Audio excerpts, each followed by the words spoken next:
जय श्री राम। शंखनाद में आपका स्वागत है। बिहार की राजनीति में वो बदलाव हुआ है, वो नया मोड़ आया है जिसकी अभी तक किसी ने कल्पना भी नहीं की थी। राजनीतिक विश्लेषक से लेकर पार्टियों के जानकार तक ये कह पाने में असमर्थ थे जो हुआ है। मुख्यमंत्री नीतीश कुमार ने राज्यसभा के लिए पर्चा दाखिल कर दिया है। वो राज्यसभा से सांसद बनने वाले हैं और बिहार में सीएम की कुर्सी खाली होने वाली है।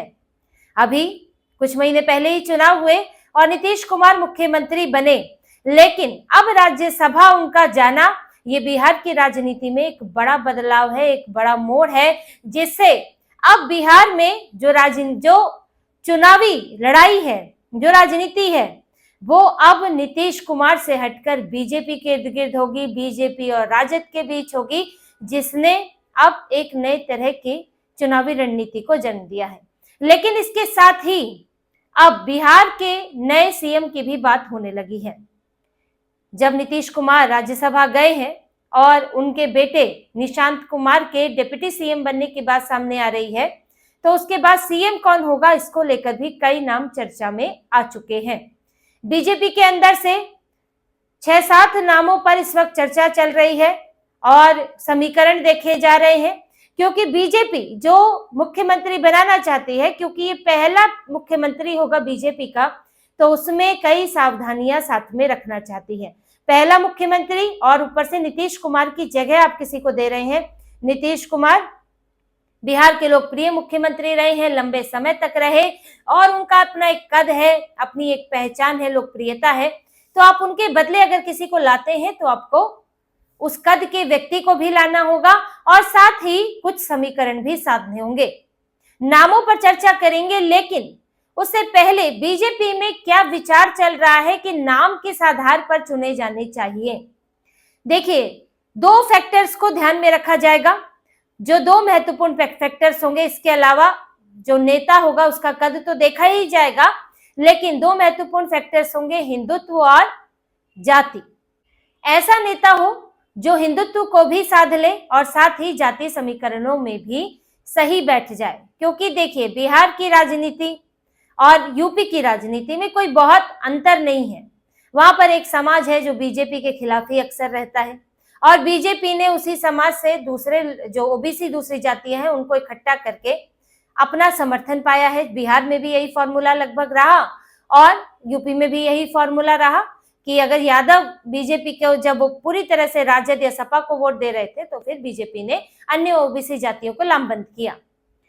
लेकिन यूपी में एक ऐसा नेता दिया गया जो जातियों से परे है, जो हिंदुत्व की बात करता है, सीएम योगी। सीएम योगी जाति के प्रिज्म से नहीं देखे जाते, उनको हिंदुत्व के नजरिए से देखा जाता है और हर जाति का व्यक्ति देखता है। तो उन्होंने सबसे पहले जाति की बाधा को तोड़ा है कि जातियों में बटे हिंदुओं को हिंदुत्व की लौ दिखाकर उन्हें एकजुट किया है। तो सीएम योगी एक चेहरा है जो हिंदुत्व की बात करते हैं, लेकिन फिर भी कुछ जातीय समीकरण साधे गए। डिप्टी सीएम बना के ब्रजेश पांडे और केशव प्रसाद मौर्य को ओबीसी और इन्होंने ब्राह्मण लिया, जिससे कि यूपी के समीकरण साधे जा सके। अब ऐसे ही बिहार में करने की कोशिश है कि एक ऐसा नेता हो जो हिंदुत्व की भी छवि हो और साथ ही जातीय समीकरण भी साधता हो। हालांकि यहाँ मजबूरी बीजेपी की ये है कि बीजेपी के पास सिर्फ एक ही डिप्टी सीएम का पोस्ट है, दूसरा पोस्ट तो जाना है निशांत कुमार के पास। लेकिन इसमें जो नाम सामने आ रहे हैं, इसमें सबसे पहला नाम जिसकी सबसे ज्यादा चर्चा है सम्राट चौधरी की है, क्योंकि अभी हाल ही में वो सबसे ज्यादा चर्चित रहे हैं। जिनके पास गृह मंत्रालय भी है राज्य का और ओबीसी समाज से आते हैं। लेकिन इन सब जो टिक है उनके आगे कि हाँ इन्हें लिया जा सकता है, इनके साथ में समस्या ये हो जाती है, कुशवाहा से आते हैं और जो जदयू है वो ये नहीं चाहती है कि सम्राट चौधरी को इस तरह आगे बढ़ाया जाए, क्योंकि जदयू का भी जो अपना वोट आधार है वो लव कुश इनका समीकरण रहा है। कुशवाहा, क्वेरी, कुर्मी जातियों से नीतीश कुमार को समर्थन मिलता रहा है और सम्राट चौधरी भी उन्हीं जातियों का प्रतिनिधित्व करते हैं।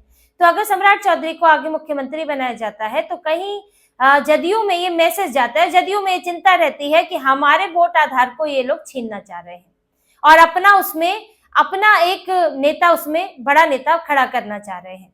तो बीजेपी इससे बचना चाहती है, क्योंकि नीतीश कुमार अभी राज्यसभा गए हैं, तो बीजेपी किसी भी तरह के टकराव से बचना चाहती है कि हम जदयू को खत्म नहीं करना चाहते हैं, बल्कि जदयू के साथ चलना चाहते हैं और नीतीश कुमार की क्योंकि तबीयत भी उनकी इस तरह की रहती है, उनके बयान भी आ चुके हैं और थोड़ा तो उनको आराम की जरूरत लगती ही है। कई बार उनका दिमाग जो है वो समझ नहीं पाता स्थितियों को, ऐसी समस्याएं आई हैं। तो उनका हटना तो लगभग ये था कि इस बार तो अगर चलिए खिंच भी गए तो अगली बार तो बिल्कुल भी संभव नहीं है। लेकिन जदयू कैसे मैनेज करेगी नीतीश कुमार के बिना, तो ये सवाल खड़ा था। तो इस सवाल के बीच में निशांत कुमार का नाम सामने आ गया कि अपने बेटे को उन्होंने एंट्री दिलवाई और डिप्टी सीएम बनाकर जदयू को संभालने की जिम्मेदारी वो एक तरह से ट्रेन कर रहे हैं अपने अंदर, और साथ ही बीजेपी का समर्थन है और वो अपना सम्मानजनक एग्जिट ले रहे हैं। इसे कहते हैं सम्मानजनक एग्जिट ले रहे हैं वो बिहार की राजनीति से, और अब राज्यसभा जा रहे हैं।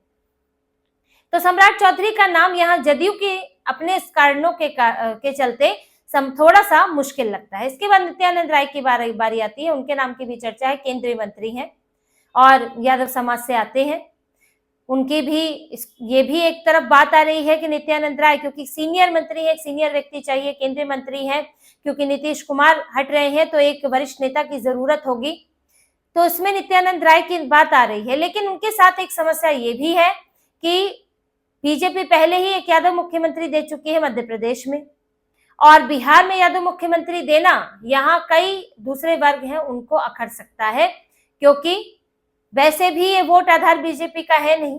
तो बीजेपी पर तुष्टीकरण संतुष्टीकरण के ही आरोप लगते हैं इस मामले में। तो नित्यानंद राय का नाम तो है लेकिन कई अड़चने उनके सामने हैं।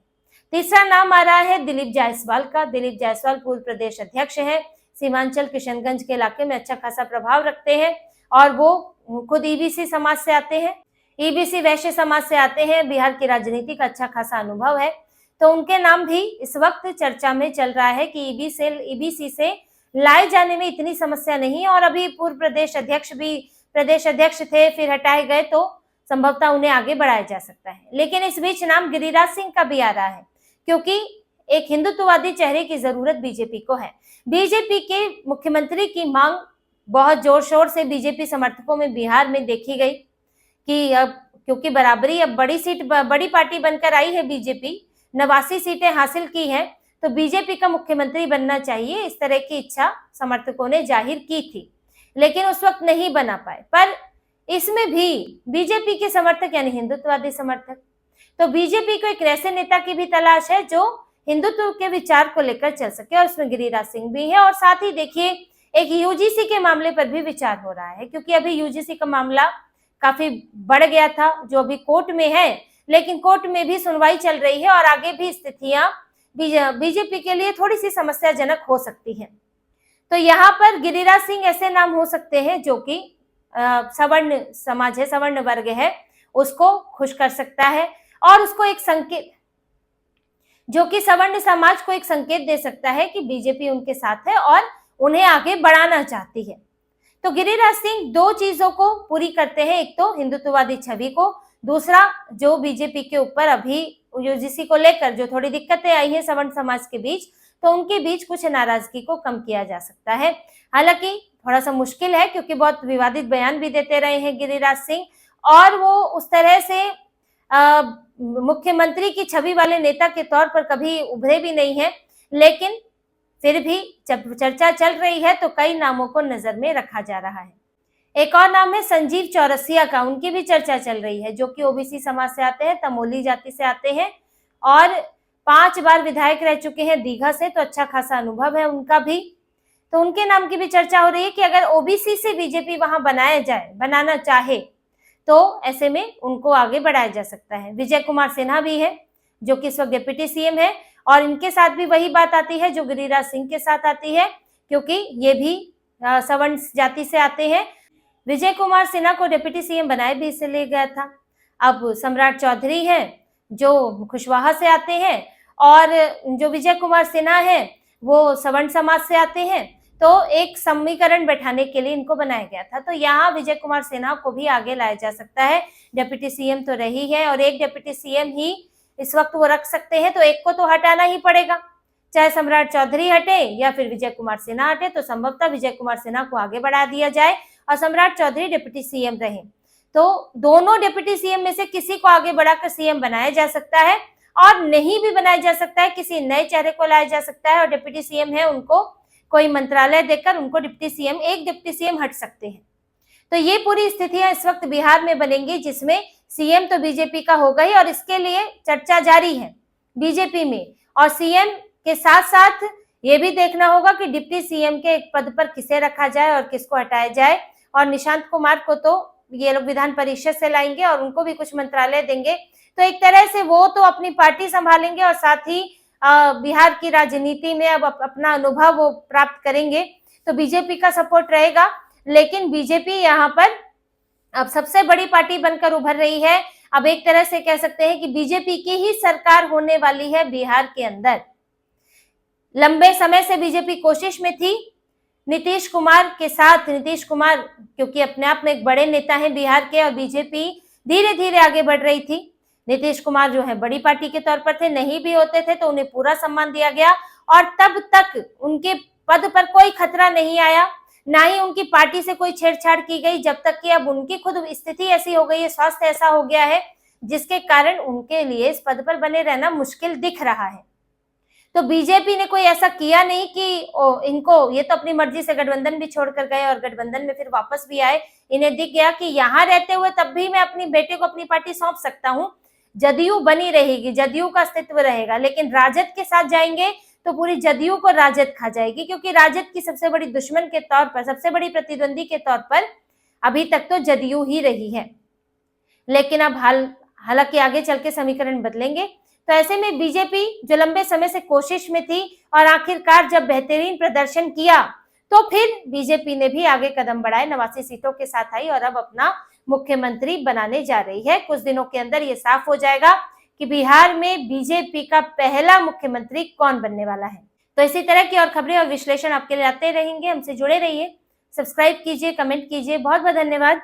जय श्री राम।